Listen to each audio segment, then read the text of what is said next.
आज के इस वीडियो में हम जानेंगे मुसहर समुदाय के बारे में। कौन है ये लोग जिन्हें हाशिए पर रख दिया गया?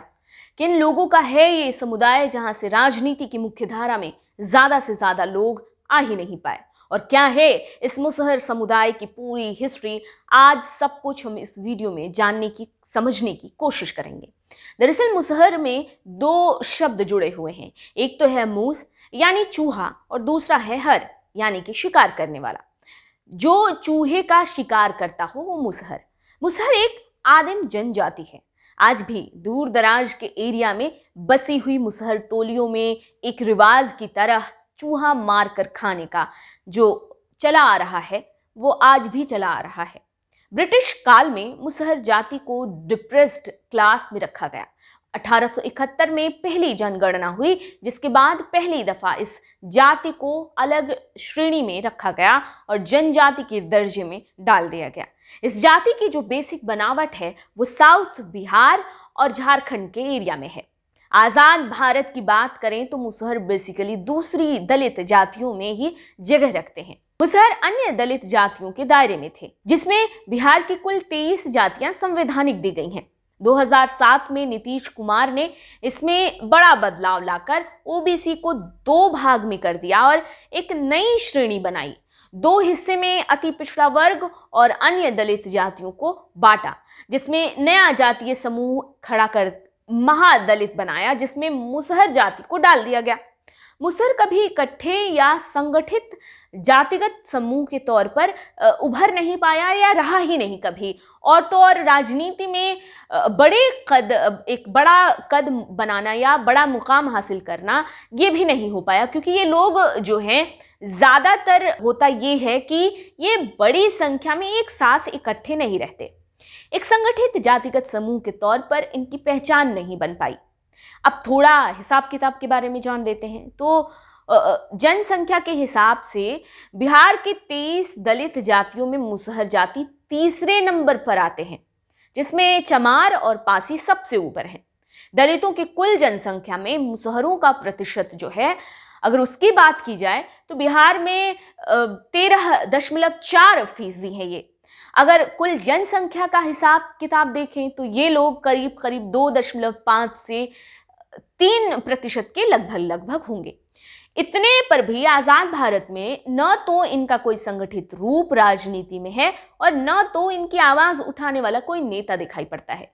1-2 नाम थोड़ी थोड़ी देर तक चमके, लेकिन फिर दमदार तरीके से उभर नहीं पाए। 1952 की पहली लोकसभा में ही कांग्रेस के टिकट पर पहला और अकेला मुसहर सांसद बना, जो कि किराई मुसहर थे। 60-70 में मुसहर समाज थोड़ा एक्टिव रहा। इस दशक में राजनीति के लिहाज से इस दशक में मुसहर जाति थोड़ा सा एक्टिव दिखा, जिसमें कई बड़े नेता जैसे कि सीपीआई के जो नेता रहे भोला मांझी जैसे नाम सामने आते रहे, जो कि साल 1957 में जमुई विधानसभा सीट से जीत गए और फिर 1971 में संसद भी वो पहुंच गए। उनका अपनी जाति पर गहरा असर था, जिससे मुसहरों का एक बड़ा हिस्सा लेफ्टिस्ट पार्टियों का जो है समर्थन करता रहा, अपनी समर्थन को स्पष्ट तौर पर दिखाता रहा। 70 से 80 के दशक में मुसहरों के एक और बड़े नेता का नाम सामने आया, जो कि मिश्री सदा थे और साल 1972 में वे बिहार कैबिनेट में मंत्री पद पर रहे। ऐसे 1-2 नेता आते जाते रहे। जीतन राम मांझी भी बिहार सरकार में पहली बार 1985 में राज्य मंत्री बनाए गए थे। सरकार विरोधी आंदोलनों में मुसहर आगे रहे।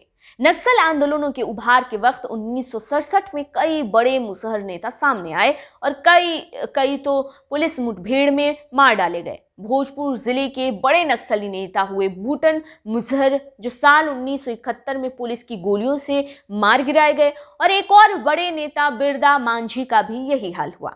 शैक्षणिक सामाजिक विकास भी मुसहरों का बहुत स्लोली रहा है। समाज का एक बड़ा तबका वैसे तो बेहद पुरानी परंपराओं और जड़ताओं से जकड़ा हुआ रहा है। बिहार की राजधानी पटना से सटे एक एरिया में बसी मुसहर टोली में आज के दौर में भी चूहा मारने और कच्चे घोंघे खाने का रिवाज चला आ रहा है। उस पर विश्वास है वहां के लोगों का। कुल मिलाकर अभी ये समुदाय बहुत पिछड़ा हुआ दिखाई देता है। 2001 में मुसहरों की लिटरेसी रेट के आंकड़े काफी कुछ बयां करती है, कितना विकास हुआ कितना विकास नहीं हुआ, ये इसकी पोल खोलती है। पुरुष की 13.67%, तो वही महिलाओं की जो साक्षरता दर रही वो 7% रही, जो कि बहुत कम है।